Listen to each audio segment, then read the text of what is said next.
Good morning. 8th class chapter 5 Rituraj Basant है। इसमें grammar का टॉपिक अयादी संधि आई है। अयादी संधि के ऊपर चर्चा कर लेते हैं। अयादी में यानी जब ए, ऐ, ओ, औ इनके बाद कोई भी असमान स्वर होता है तो उसके क्रम से ए के स्थान पर अय, ऐ के स्थान पर आय, ओ के स्थान पर अब और औ के स्थान पर आव हो जाता है। जैसे ने प्लस अनम, तो ए के बाद क्या है असमान स्वर नैनम। ओ प्लस अनम अन है। ओ के बाद क्या है असमान स्वर, तो ओ के स्थान पर क्या होना चाहिए अब होना चाहिए पवन है। नई प्लस अक है।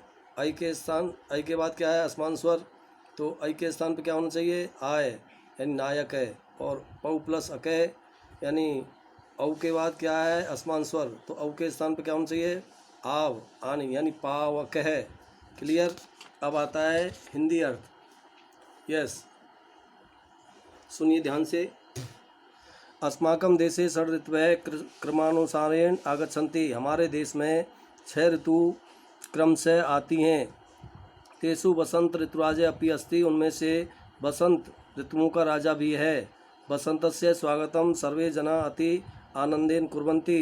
बसंत का स्वागत सभी लोग आनंद के साथ करते हैं। बसंते सर्वत्र पुष्पाणि विकसन्ति। बसंत में सभी जगह फूल खिलते हैं। बसंते वातावरणे पुष्पाणां सौरभ्यस्य प्रसार भवति। और बसंत के वातावरण में फूलों की सुगंध फैली होती है।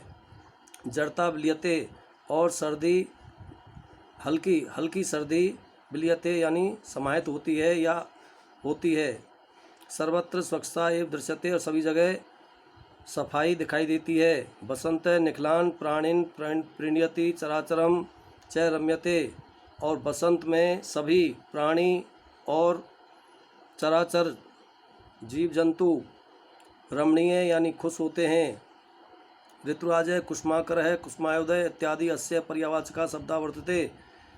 बसंत के ऋतुराज कुसुमाकर कुसुमायुध इत्यादि इसके पर्यायवाची शब्द हैं। बसंते आकाश अति निर्मल भवति। बसंत में आकाश बहुत ही स्वच्छ होता है। अस्मिन् ऋतौ स्वच्छा दिशि प्रसन्ना एव भाति। और इस ऋतु में सभी दिशाएं स्वच्छ प्रसन्न होती दिखाई देती हैं। नदीसु तड़ागेसु कुल्यासु सरसु च सर्वत्र निर्मलम वारी राजते। नदियों का, तालाबों का, कुओं का और बावड़ियों का सभी जगह जल निर्मल यानी स्वच्छ होता है। तड़ागेसु प्रफुल्लतानि कमलानि सर्वेषां मनांसि हरन्ति। और तालाबों में खिलते हुए कमल के फूल सभी के मन को हरते हैं। वातावरणे विकसितानां पुष्पाणाम् उपरि भ्रमरा गुंजन्ति प्रियाभि स आनंदेन मधुनि पिबन्ति। वातावरण में बसंत ऋतु के वातावरण में खिलते हुए फूलों के ऊपर भ्रमरे और प्रियाभि यानी भ्रमरी उनके साथ भ्रमरी गूंजती हैं या मर्राती हैं और आनंद के साथ शहद पीती हैं। बालका अधुना पिकस्य मधुरम ध्वनिम अनुकुर्वन्ति। और बच्चे इस समय कोयलों की मधुर ध्वनि का अनुसरण करते हैं या उनकी तरह बोलने की कोशिश करते हैं। वृक्षेषु नवपल्लवाः सर्वेषां मनांसि आकर्षयन्ति। और वृक्षों पर नए पत्ते सभी के मन को आकर्षित करते हैं या अपनी ओर खींचते हैं। खगानां कलकूजनानाम् अपि सुखदायकं भवति। और पक्षियों का कूंजना या पक्षियों का बोलना भी सुखदायक होता है। अस्मिन् समये मधुन आधिक्यम भवति। इस समय पुष्पों में शहद यानी फूलों में शहद अधिक होता है। मधुने लोलुपः, मधु के यानी शहद के लोभी। भ्रमरा भौरे प्रमादम कुर्वन् है, घमंड करते हैं। उड्यते च पारयन्ति, और उड़ करके पार करते हैं। यत् की तेषां पक्षा सशक्ता भवन्ति। और कि वो घमंड करते हैं कि उनके पक्ष यानी पंख सशक्त यानी मजबूत हो गए हैं या मजबूत होते हैं। तथापि मधुन स्वादम प्रति ते अनवरतम अनुरागम प्रकटयन्ति।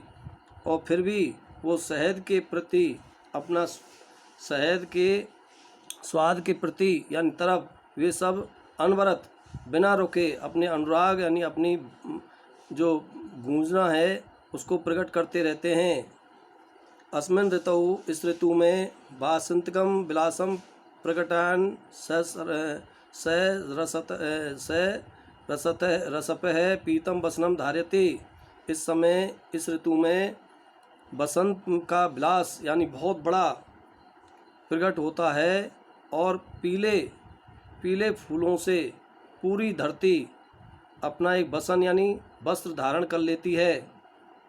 सरसों के जो पीले फूल होते हैं, बसंते मंद शीतलम से पवन प्रभवती, और बसंत में ठंडी और धीरे धीरे पवन यानी हवा बहती है। पवनेन प्रकंपमाना लता नृत्यंती ए प्रत्यते, और पवन से यानी हवा के चलने से लता यानी बेलें हिलती हैं, वो ऐसे लगती हैं जैसे नाच रही हों, ऐसे प्रतीत होती हैं।